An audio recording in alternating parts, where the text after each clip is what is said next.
ഞങ്ങളുടെ ഇന്നത്തെ സ്പെഷ്യൽ അടപ്രഥമൻ.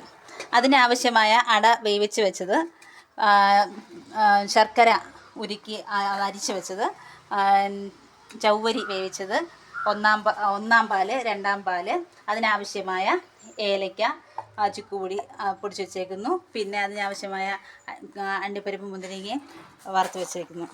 നമ്മുടെ അടപ്രഥമൻ ഉണ്ടാക്കുന്നതിന് വേണ്ടി നമ്മൾ ആദ്യം ഒരു ഉരുളി അടപ്പത്ത് വെച്ചിരിക്കുകയാണ്.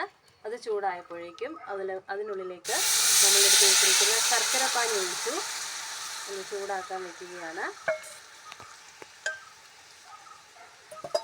ശർക്കര പാനി ചൂടായി വരുമ്പോഴേക്കും അതിലേക്ക് നമ്മൾ അട ഇട്ട് കൊടുക്കുകയാണ്. നന്നായിട്ടൊന്ന് ഇളക്കുന്നു. അതിൽ കിടന്ന് അട ഒന്ന് മയപ്പെട്ട് വരണം.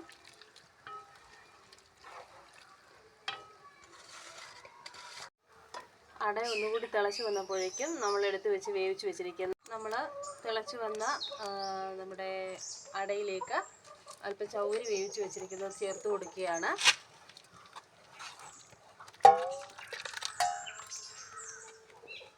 നന്നായിട്ട് ഇളക്കുന്നു.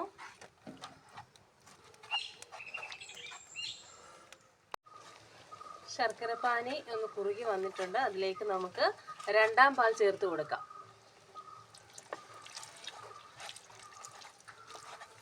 നന്നായിട്ട് ഇളക്കുക.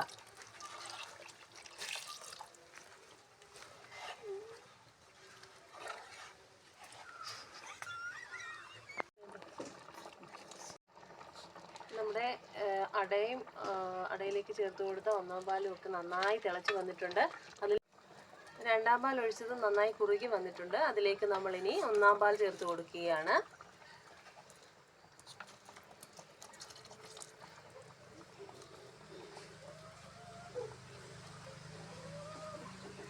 ഒന്നാം പാല് ഒന്നുകൂടി റെഡിയായി വന്നപ്പോഴേക്കും നമ്മളതിലേക്ക് ഏലക്ക പൊടിച്ചതും ചുക്കുപൊടിയും ചേർത്ത് കൊടുത്തിരിക്കുകയാണ്.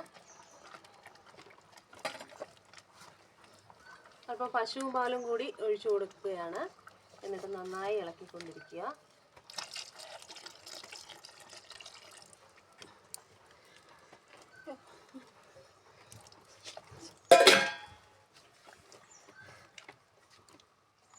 പായസം നന്നായി കുറുകി വന്നിട്ടുണ്ട്. അതിലേക്ക് നമുക്കിനി നെയ്യിൽ വറുത്ത് വെച്ചിരിക്കുന്ന അണ്ടിപ്പരിപ്പ് മുന്തിരിങ്ങയൊക്കെ ചേർത്ത് കൊടുക്കാം.